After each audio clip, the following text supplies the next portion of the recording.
Welcome, welcome. Thank you for joining. My name is Joe Conrad. I'm a product manager here at SignalWire.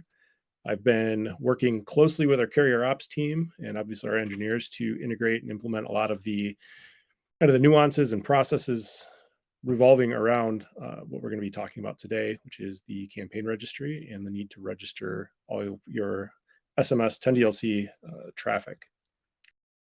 So quick run through. Let's see if we get the thing here. Okay. So the agenda, we're going to do a basic campaign registry overview. I'm talking about what it is, who it's for, why is it important.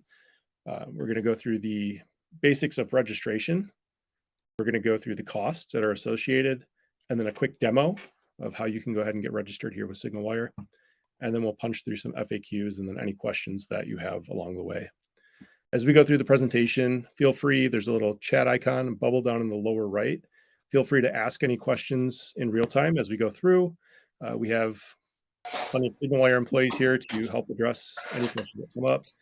If you have very specific questions about your account that you don't necessarily want to share with everyone, you can go to the upper right corner. There's a little question mark icon, and you can click that, and that'll load our support chat that you can then reach out kind of on a more personal level and get answers to your questions. So feel free, like I said, all along the way.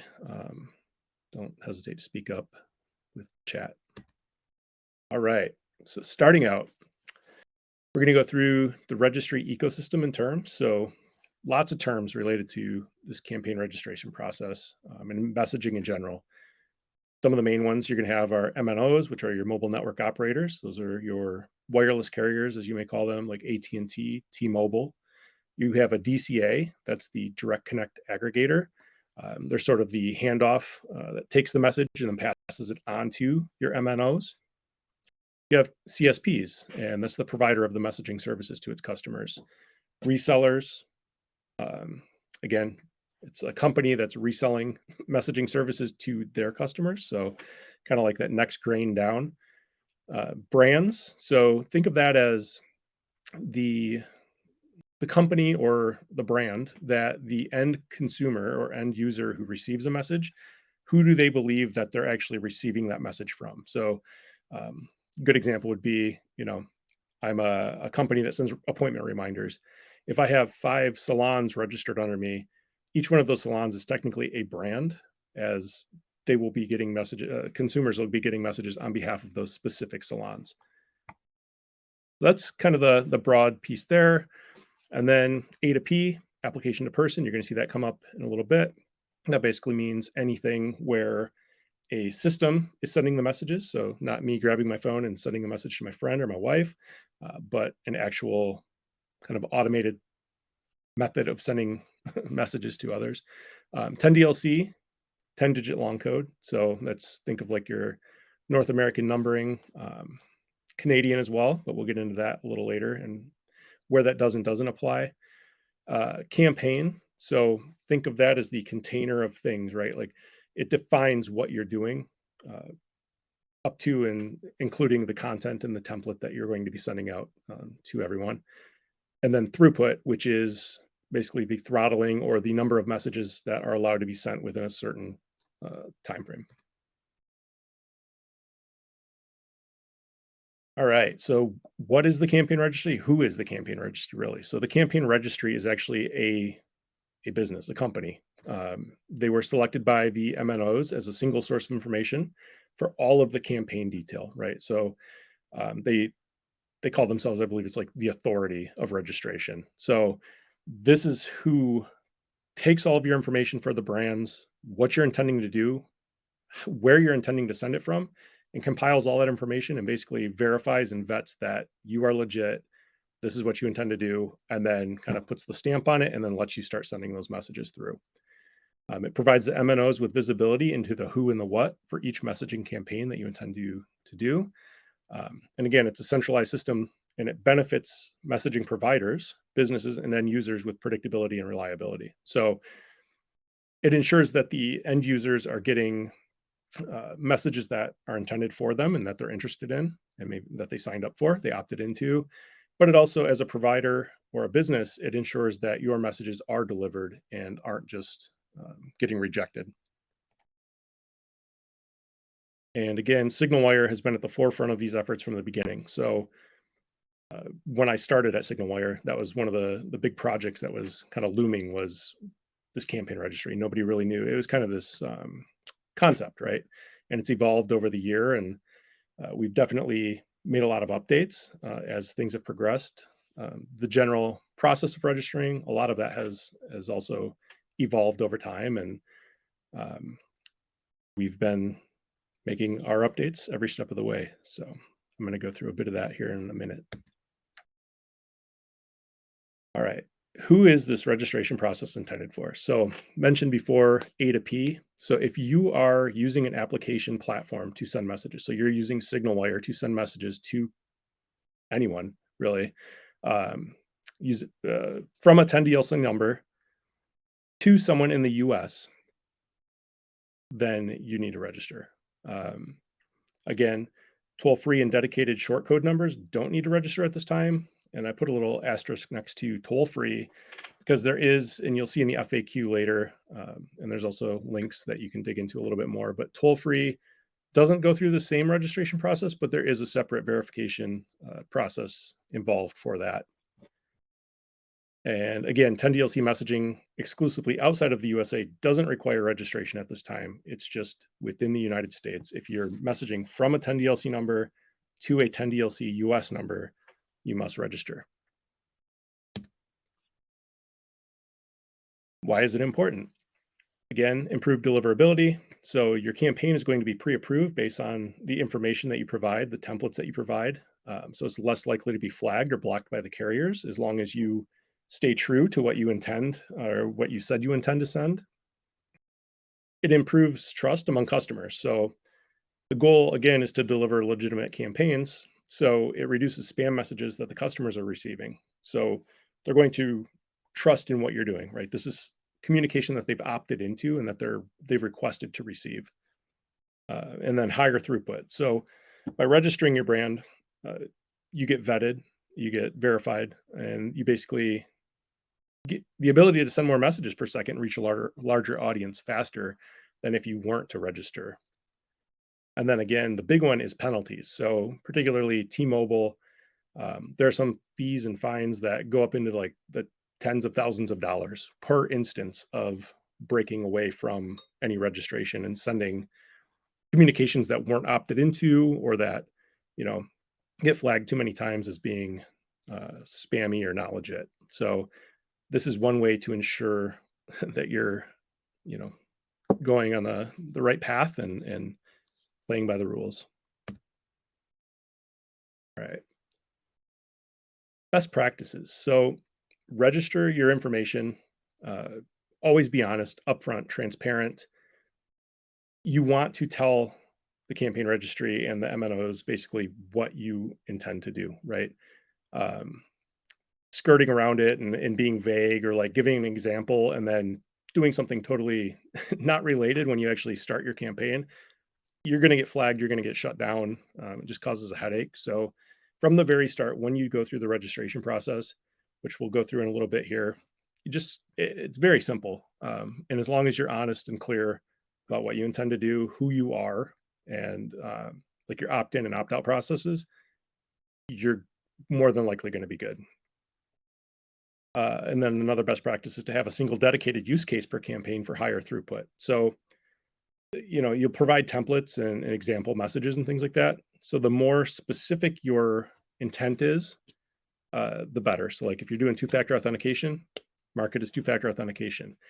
If you're going to be sending various marketing related messages, mark it as marketing. Reserve kind of the mixed and some others for very unique circumstances. Try to be as specific as possible. Okay. So general things out of the way. Now let's talk about registration in general. Kind of broader overview. So everything starts with the brand, which we talked about earlier. And that is who the customer is or end user is believing is sending this message to them, right? So that brand must be identified and verified. Once you verify and get your brand registered and accepted, then you can begin registering campaigns. So It's basically the type of messaging that you're going to send, as we mentioned before, and it's assigned to a use case. Once you register your brand, you'll be assigned a score, and that score is used by the campaign registry, and the MNOs basically assign a throughput to you based on that score and assignment of a messaging class or a tier, a brand tier that applies based on how big your business is, some of the information that you provided, things like that. When you get your score, there are opportunities to improve your score, which then also ties into your throughput capabilities, and that is by third-party vetting. So you can actually pay to have additional vetting done by outside agencies that will then kind of boost your abilities. Um, but for the most part, most customers should be okay with the brand scores that come back. It's just if you're intending to do major messaging, then sometimes there's benefit to the third party vetting. So once you have your campaign, you need to say and declare basically who or where you're sending the messages from. So you can select up to 49 10DLC numbers under your space to assign to a single campaign. If for some reason you do need more, there are opportunities, and we'll talk about that in a little bit when the costs to do number pooling and things like that to get past that. But for the most part, everyone stick to the 49 or less. And then those numbers, once you assign them, they're allocated to the corresponding campaigns via the DCAs that we discussed earlier. And this whole process, in general, we find it takes 1 to 3 business days on average, sometimes a little more, depending, but typically 1 to 3 days. And that is currently faster than most providers. And starting this process, how do you do it? Show you a demo in a little bit here. And there's some detail at the end of the presentation in one of the slides. But basically, you can initiate this manually via your SignalWire space, or you can do this programmatically and automatically with our API and kind of build it into your processes and flows.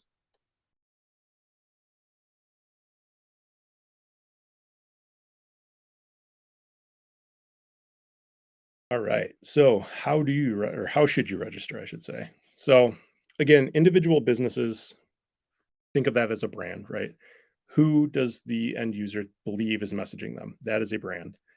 Um, you're going alone, that's what you do. If you're a reseller, so you have other companies under you that are doing messaging under your account, then you can either register directly as a CSP with the campaign registry. There is a $200 one-time fee to register as a CSP, and then you'll need to manage all of the campaign brand and campaign registrations with the campaign registry directly. And then again, you can take that relationship that you have with the campaign registry and utilize it to then pass your messages through SignalWire still and out. But again, all of the management of the registration falls on to the CSP, which if you register would be you. On the other side, a reseller, SignalWire manages everything for you. So again, I'll go through a demo and show you the process, but we handle the registration steps for the brands and the campaigns with the campaign registry. So it's a little more hands-off. There's no one-time fee, the $200. It's all just the regular registration fees that you pay anyway with each of the brand and campaign registrations directly. So a little more hand-holding there, and it, again, comes at no cost to you. It's part of your SignalWire experience. So let me go here. All right. Talked earlier about registering campaigns and kind of the use cases. So when do I need to register a single campaign versus multiple, and how many do I need? So each campaign is quantified by the mobile network operators as a single use case. So they're looking for you, again, to identify as clearly as possible what it is you're intending to send or do in terms of messaging. If you have multiple use cases, so you're doing two-factor authentication and then also customer service messaging, 2 different use cases. So they would expect multiple use cases or multiple campaigns for each use case. Mixed campaigns allow you to register multiple use cases via single campaign, but you will have a lower throughput because of that. So again, always try to get as targeted as you can in terms of that use case. And here are some of the use cases that are standard. So again, two-factor authentication, account notifications, customer care. Then you get down into marketing, mixed polling and voting, public service announcements, things like that. And then there are also some very special use cases. So exemptions by carrier, that is one that's unique. Charities, so if you're a 501(c), you can get messaging, I believe it's at a lower cost for the registration and like that. You've got, let me see here. So you go down to political. So there will be a point in the FAQ later where we'll talk a little bit about political. That is technically a special use case, as is, any of your education, emergency, and things like that. And these are all available for selection. When we go into the campaign registration demo, I'll show you where those are all listed. All right. So now the fun part, costs. And keep in mind when I get started with this, these costs that you're seeing, none of the costs are SignalWire charges, right? These are all pass-through costs that are charged by the agencies that are registering and responsible for the verification and vetting. So as we look at them, just keep in mind where they're going. So the first being TCR brand registration. So for every brand that you register, there is a one-time $4 pass-through fee that will hit your account. Each campaign, so those standard use cases, that first slide with the bigger list, $10 monthly for each campaign once it's approved. So starts at $10. Once you get into some of those special use cases like charity and some of the others, the cost drops a bit per month, but it's still a monthly fee, not a one-time like the brand. Additionally, T-Mobile has started charging a $50 vetting fee upon approval of a campaign. And then the DCA that we utilize also has a $15 vetting fee. And that is one time for each campaign. However, the $15 DCA vetting fee, should they require more information and a resubmission of that detail, that incurs another $15 charge that would be applied to your account. On a positive note, we, as far as I know, haven't had any rejected campaigns. Our team, one of the good things about going through SignalWire as the reseller versus doing the CSP piece, we sort of on our side do a pre-vet, right? And make sure that all your information is looking good, kind of stopping you before the submission to make sure that everything's in place and all the I's are dotted and the T's are crossed. And then we push that through. And for the most part, it's been a pretty successful operation, and haven't had any that have really needed to be resubmitted yet. So, okay.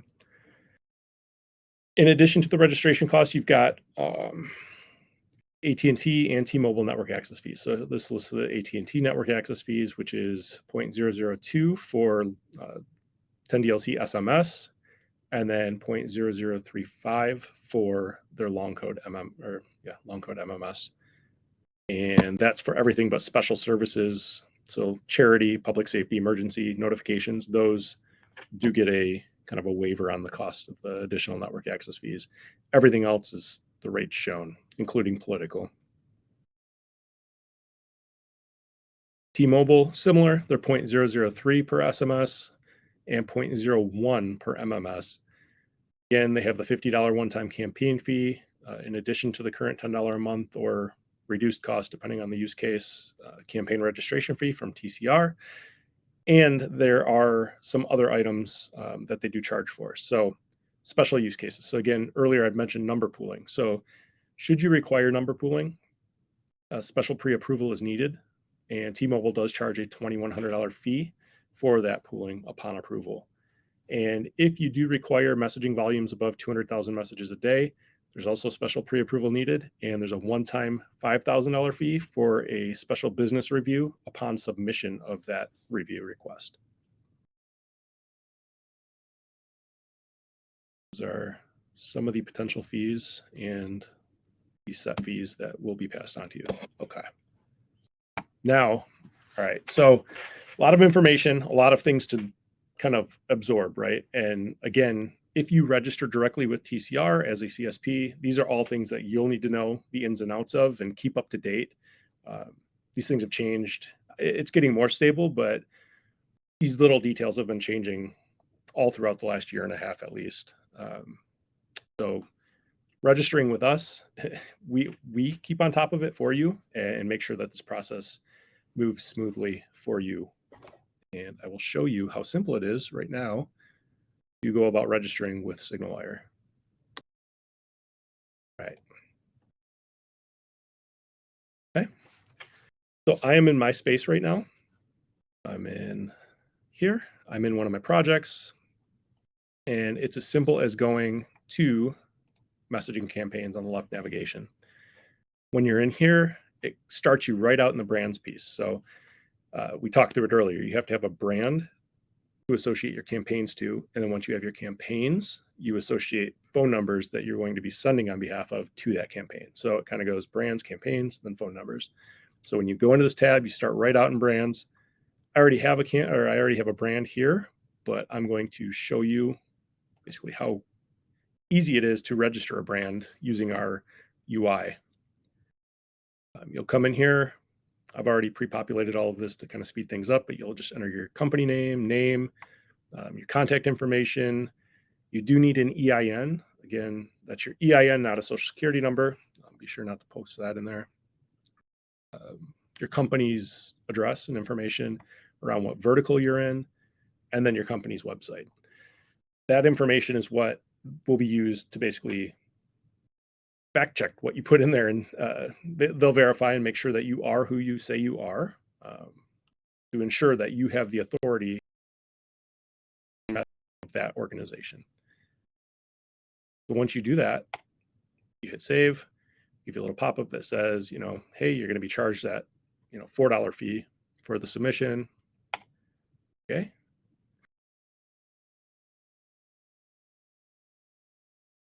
So it created my brand. It pushed the brand request through to our team, right? And then it basically, this flow pushes you right through. So creating a new brand pushes you right into the campaign flow. I can also go back here, messaging campaign. So now you see my Josie LiveWire brand pending.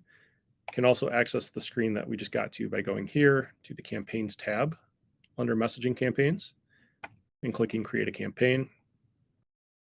If you have multiple brands, you select the brand that you want to create the campaign under.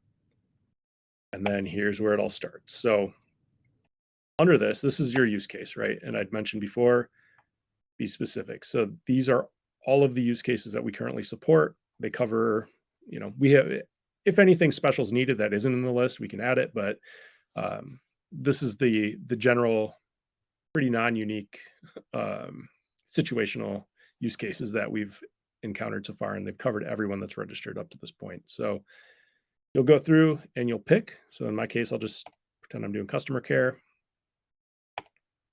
and then move in to this flow. And it's really easy. You enter the name. So super simple, customer care, right?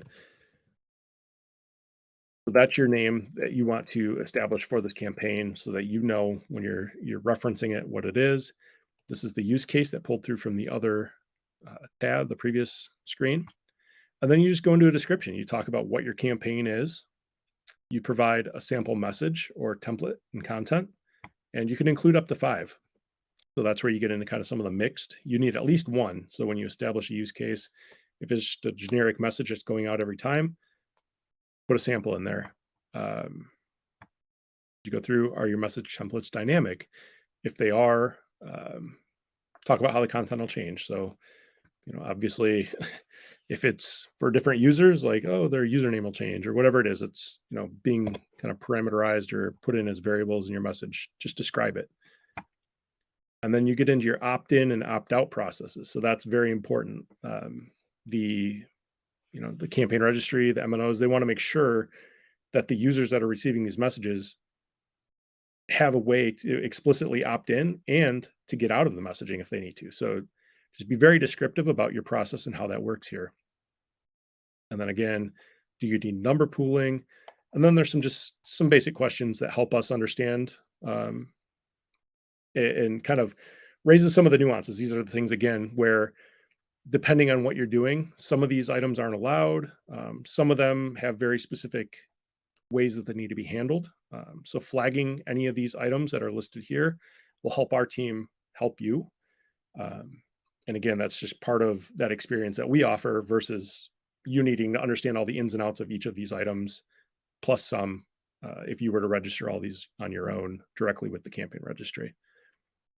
So once you do that, you're going to go through, based on my use case, it's giving me my total. So to register today, it would cost $95 for my account. And that's a 3-month upfront charge of that campaign fee. So that is one thing I didn't know, but that $10 a month campaign fee, when you do your initial registration, there is a pass through of that cost. It's the first 3 months paid up front. So that's kind of the minimum that you can establish a campaign for. So even if you don't use it that long, you're going to be charged that $30 for the initial fee. And we've got the one-time $50 carrier setup fee from T-Mobile, and then the one-time DC vetting fee for our total. And then beginning the 4th month, that's when you'll start seeing it being $10 a month, right? So you pay today, you're good through the first 3 months. And then there's the note here that if any revetting is necessary, a $15 charge may be incurred. Our team will let you know, right? That isn't something that's just going to hit your account. And again, it should be a very odd circumstance that happens. I don't anticipate it becoming an issue for anyone. Okay. And once you do that, you register your campaign. I'm not going to do that because I don't want to hit my account with that fee right now and draw me down to zero. But you'd come back here. Once your campaign's approved, then you can come into the screen and you begin assigning phone numbers. I don't have any campaigns currently active, so I can't select one. But it's basically like this, right? Where you go in, it'll have you select the campaign that you want to do the association to.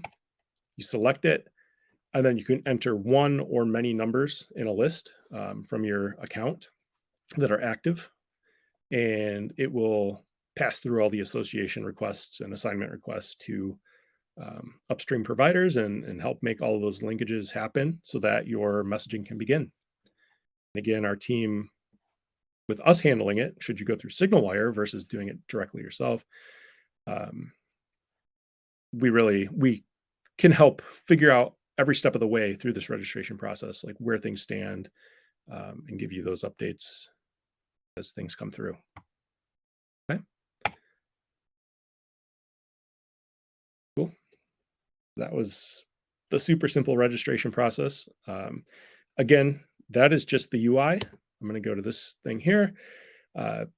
So you saw what we did there, right? Super simple steps. You registered your brand, you register your campaign, and then you associate phone numbers.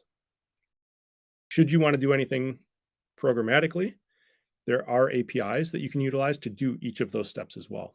So provided a link to the developer portal there with some information about the API and links to the actual, obviously you'll have to replace your space name in there, but links to the UI and how to get started. Easiest way, just go to your space and go to the messaging campaigns on the left navigation.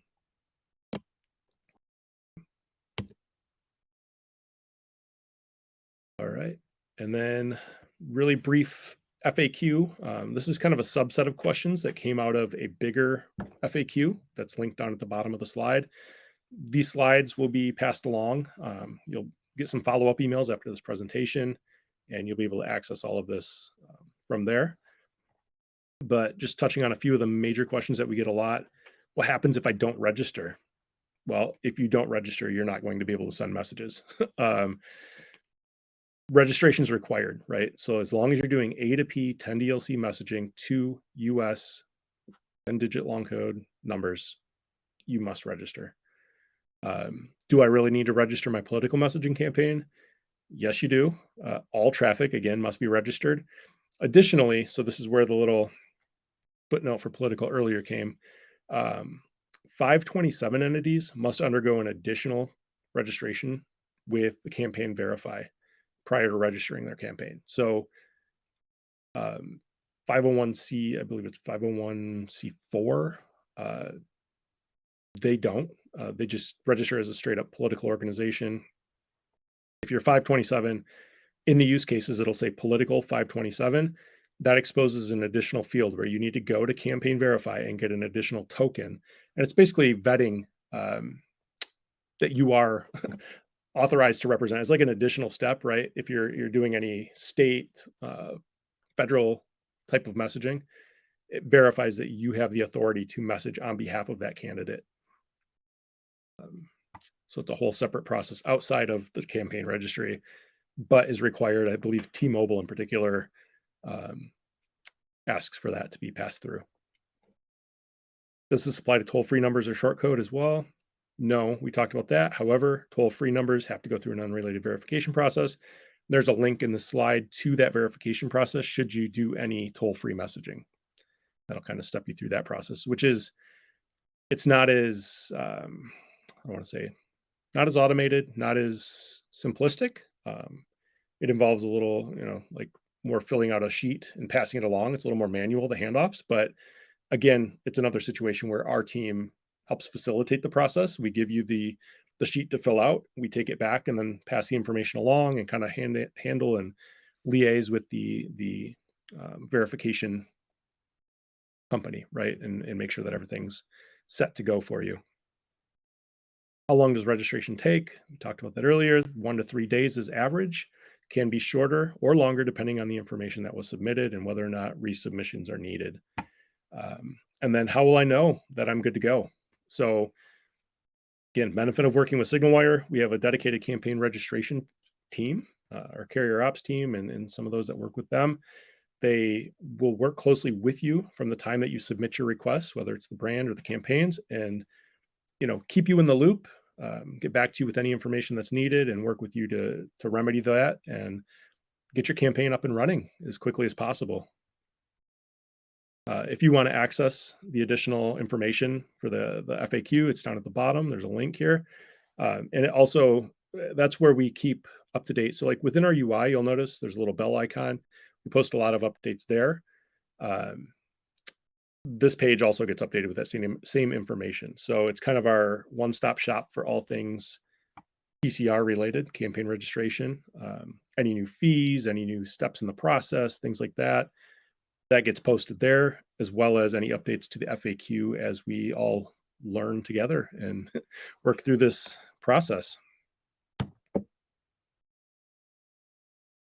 Right, I haven't been keeping tabs on the chat, but again, if anyone had any questions, I hope you passed them along through the chat in the lower right, or again, if you didn't want to share it with the rest of the group, pass it along via the question mark up top and reach out to our support team directly. But I think now is a good time. If anyone has questions or we had anything in chat that didn't get answered already, you can start.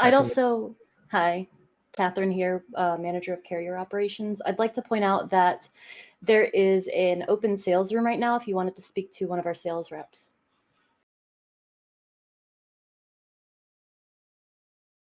Right, so let's see what we have.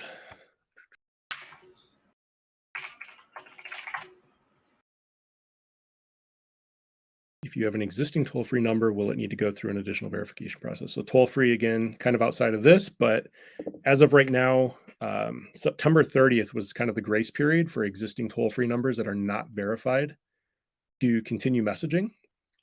Upon September 30th, if your toll-free number is not verified, then yes, it will need to go through that process in order to continue. Kat, you mentioned that. And yeah, there is a hefty turnaround time on that. So the sooner the better ahead of that September 30th date. Okay. Cool. Some pieces about being easier to work with SignalWire. Best practice. I see Darren has a question. I'd like to address that. Let's see. Jan has a question or several questions. Dan's, yours is pretty straightforward. Can you move a phone number from one campaign to another? Technically, it's possible, but it could be messy. It's not recommended. And you could run into issues with numbers getting stuck on pending orders and being unable to fully complete the migration to the new campaign. That could affect your deliverability, as it would technically be unregistered at that point. Let's see. Theron's question was regarding the turnaround time and best practices For associated CSPs in with. particular, yeah. So on our side, once you register a campaign with the Campaign Registry, every link in the chain upstream has to accept the connection. So SignalWire, once you submit it to us, we have to accept the connection. We pass it up to our connectivity partner, who has to review and accept the connection. And then the DCA will have to review and accept the connection. And this is all manual currently. There's manual vetting upstream as well. So they're going to have to review your campaign. The turnaround time is about a couple hours if all the information that you provide in the registration is valid and looks great. Otherwise, it could be 24 to 48 hours, depending on if additional vetting is required upstream.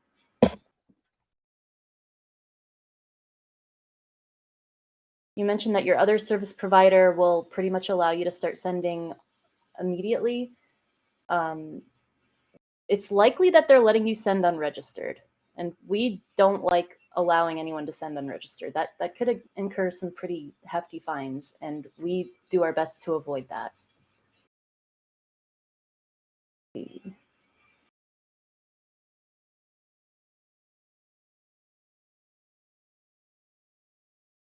There's a the chat is popping off. All right, I see. Dan had a question about scheduling, setting up services. Is that considered a campaign? Yeah, I believe that would be customer care, essentially. But yeah, that definitely is a campaign. Okay. Yep. Can you hear me? Yes. Okay. This would be more or less a mixed use case, but I think that's problematic. So if it's customer care, these incoming messages, we call them customer designated numbers. Each CPA, for instance, would have a different number. That way we keep up with it, and my team has conversations with that person. So we tell them about the CPA, then maybe send them over to the office, give them a phone number to call, that sort of thing. So it's basically an A2P app, but I realize I do have to go through the registry. One of the problems I have is templates. Each message that goes back to the person who sends in the first message, and that's the way they opt in, the conversation is automatically expires in 24 hours. We notify them of that.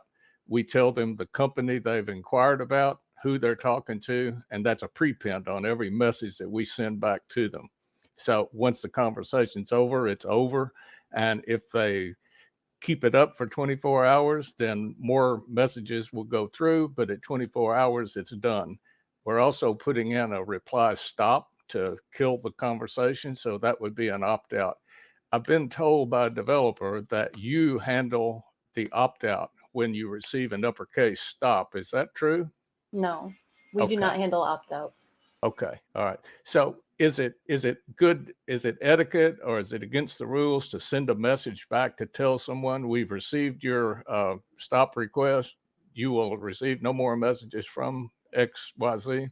Yeah, it's okay to send that final message. Okay. All right. Very good. Because I think that's the best way to do it. Otherwise, they don't know if it actually went through. Right. Okay. So what about the throughput part? We're going to use a very, very low volume for this, and unless we have build more of these online directories, because there's just not going to be that many messages in a conversation, maybe 5, 6, or 7. That's it. Okay. So a single mixed use case might be okay for you because your throughput isn't as imperative. Okay. So the question about mixed use is I think T-Mobile requires this $2,100 fee for a mixed use case. Is that true? No, that would be for number pooling. If you need more than 49 numbers on a single campaign, you'd have to go through the number pooling approval process. Okay. So once I have a brand, can I have more than one campaign? Yes. Okay. So, and then you just go through the campaign page again, tell them what it's for. you assign the numbers. So each one of these, we're probably going to have a directory. We're going to need anywhere from 25 to 30 numbers, and that will probably cover it. Then if we have another directory in another city, then it would be another campaign. Does that sound correct? You can do that, yes. Okay, all right. Message templates, I described that pre-pinned text that goes through. Is that good enough for a template? Because there really isn't a template where we're merging a bunch of stuff in. This is not a marketing message. There's no broadcast. There's nothing like that at all. So is that the template that you're looking for? Yeah, any sort of general template that is going to depict the type of messaging that you're going to be sending is fine. It doesn't have to be exact, and it doesn't have to have example variables. It could have placeholders instead. Mm-hmm. So you should be fine with the templates. Okay. Well, the placeholders are fine. The variable that we use when the application is sending it back, we know what number it's for. So we use a variable to put, you've received this from Joseph Conrad, CPA. You know, this is where this is what you messaged about. And that's on top of every message that goes. We call it a pre-pinned text. That way each message is identified. But other than that, it's a conversation. They ask a question, we answer the question for them. So there's there's no other template other than that pre-pinned text, basically. You could include some examples of the type of messaging that would be, I guess, that would take place between. It's like an example conversation. Yeah, like just some general examples of some sentences that would be passed through. Okay. All right. And when we have the reply stop, that's is that straightforward? That's standard for most applications I've ever seen before. That's okay? Yes. Reply Okay. stop to stop or reply stop to opt out is perfect. Okay. All right. Very good. Thanks very much. I appreciate it. I'm in the midst of trying to get the developer finished with this thing right now, so we had to regroup, and I'm glad you did this this meeting today. Thank you. I appreciate it. Yeah, absolutely. Thanks for showing up. And then Kat, there was a question around updating brand information. Do you start the process over, recreating campaigns? If your brand is already registered and you need to adjust something, like maybe the name, well, yeah, that's a little weird. If the EIN hasn't changed and you already have a brand registered, it should be okay. I would open a ticket and provide anything that might have updated, and we'd be able to point you in the right direction. But if you have to recreate a new brand, you do have to create a new campaign. So you will run into that little hiccup if you do have to start over. Okay. I'm hoping we didn't miss any questions. Looking back through, I think we covered the bulk of them.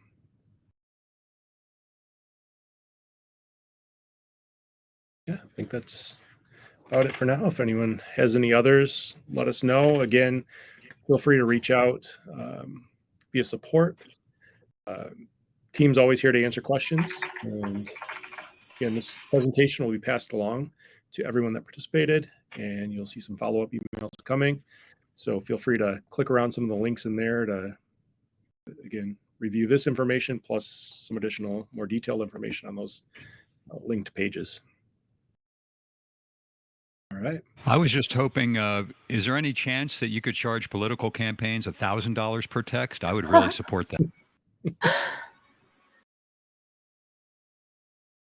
We could put in a feature request.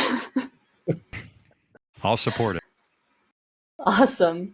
I'd also like to point out that next Wednesday at 9 a.m. Pacific, we are doing office hours. So if you have any questions that weren't addressed today, I'll be attending the office hours next Wednesday, and I'd be happy to answer anything you have.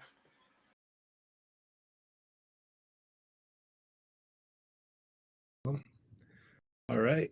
Well, if that's it for now, I appreciate everyone attending today. Thank you. And again, look forward to working with all of you to help get your campaigns up and running and those messages out to your users. So, thank you. Have a good day.